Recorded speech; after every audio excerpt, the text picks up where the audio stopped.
So we're going to take a little tour of the Volt and the Prius, and we're going to look specifically at the cooling systems involved. So one of the first things we kind of think of with HVAC in particular is cooling systems. So and both of these vehicles have kind of a unique use case for cooling systems, being hybrids, especially the Volt, where it's an extended range hybrid. We may not have engine operation for up to 40-45 miles on the first start when it's cold. So we're going to take a little look here and see what we can see. So the first thing I want you to take a look at is this is our Volt, and if you'll notice, there are 3 coolant reservoirs. So there's one back here. This is for the internal combustion engine. And then there's a separate cooling reservoir that does have a crossover capability, but is really 2 separate tanks. So this cooling reservoir does 2 things. So one of the halves, this half closest to the camera, this guy right here, is actually the battery and charger coolant. And the reason we divorce this from the rest of the cooling system is most of the time when the vehicle is charging, we have no way of running any kind of pumps or anything like that. We don't want to have to pump coolant through the drive electronics and motors and things like that that aren't actually seeing load. So this is a separate cooling loop just for the charger and just for the battery. This other side is for all the drive electronics. So this is drive electronics, motors, and all of that stuff. It does cool all the inverters inside.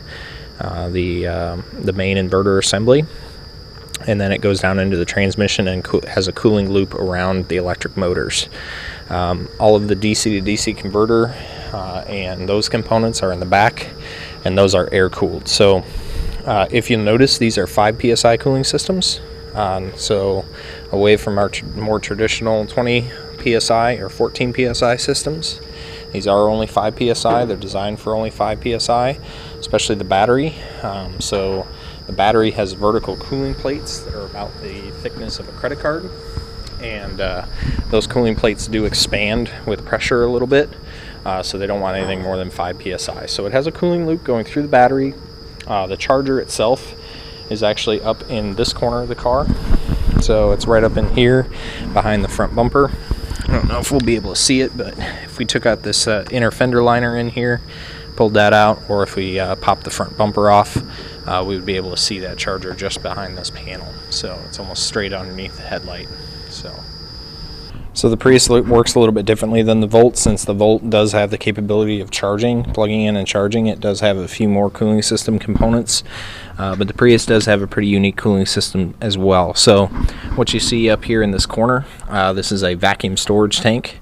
It works very similar to your thermos, coffee thermos, cold hot thermos, Ozark Mountain if you don't want to pay a Yeti price type thermos. Those are all vacuum sealed, so it's a double wall container.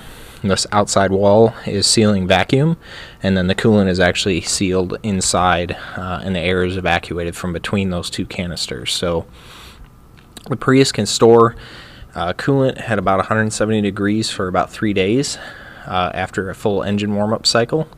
And another interesting thing is the Prius has an integrated water pump and water control valve. So that control valve will change position depending on what type of coolant mode we want and what type of coolant flow we want. So we can use that valve to shut off that storage tank and store heated coolant when the engine's running. And the purpose for that is to get the cylinder head up to temperature as quickly as possible. The drive electronics, however, are a separate coolant loop. So most of the time we're going to keep the drive electronics in loop with an electric water pump that's going to pump coolant for that. So the engine really only pumps coolant when the engine's running, although some versions of the Prius have an electric water pump as well. The Prius water pump is actually straight down there, so it's a standard water pump pulley just below that tensioner. So the engine is pumping its own coolant in its own coolant loop. There's a standard radiator at the front. And then the coolant for the drive electronics and everything like that, there is a coolant loop and a small heat exchanger / radiator at the front. And that is kept separate from the engine and the storage tank and so forth. So there's a few different loops that engine will go through depending on where the position of that coolant control valve is. These coolant control valves were common failures on the Prius, especially in early generations. And then there's also an electric motor that runs coolant to that pump and back. It's kind of a transfer pump, if you will. So both of those had some failure issues. So you can actually drain coolant out of this tank using this petcock right here.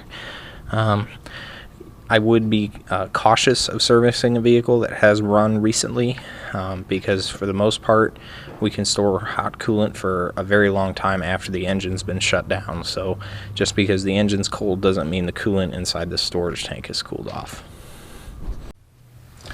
So frequently a concern of a lot of hybrid owners is the concern of heat production.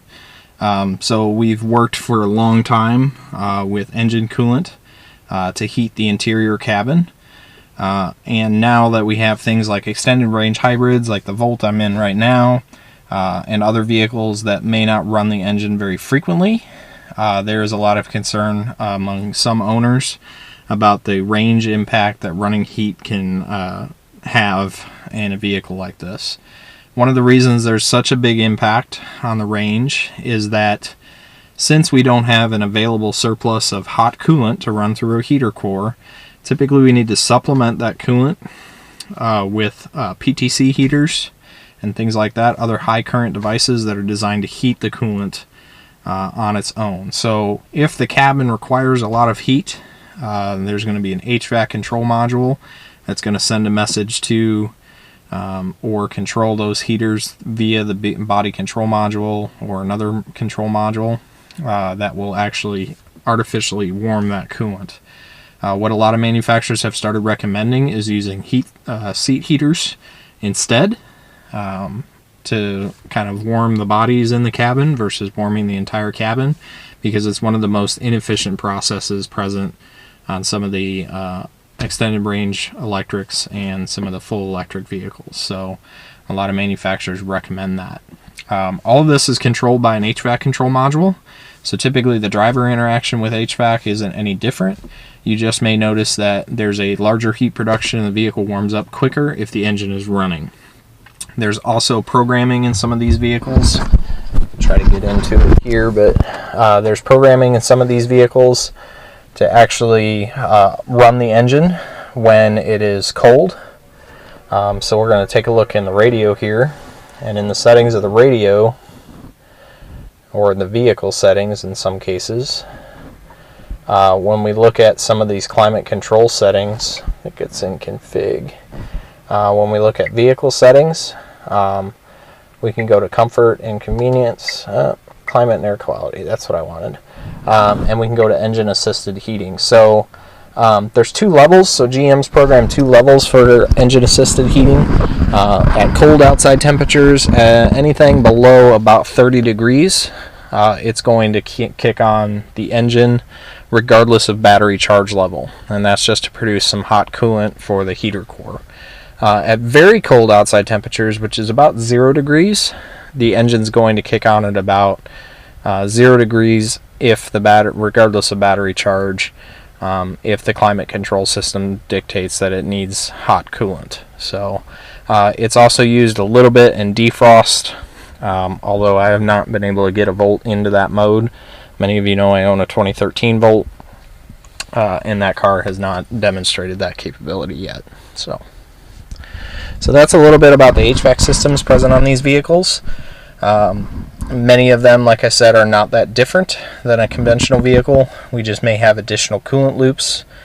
In the Volt's case, we have actually 5 heat exchangers at the front of the vehicle, one for the AC condenser, we have one for the radiator for the engine, we have a radiator for the charger and battery loop, and a radiator for the drive electronics. So there's quite a few condensers for heat exchangers in the front of this vehicle in particular.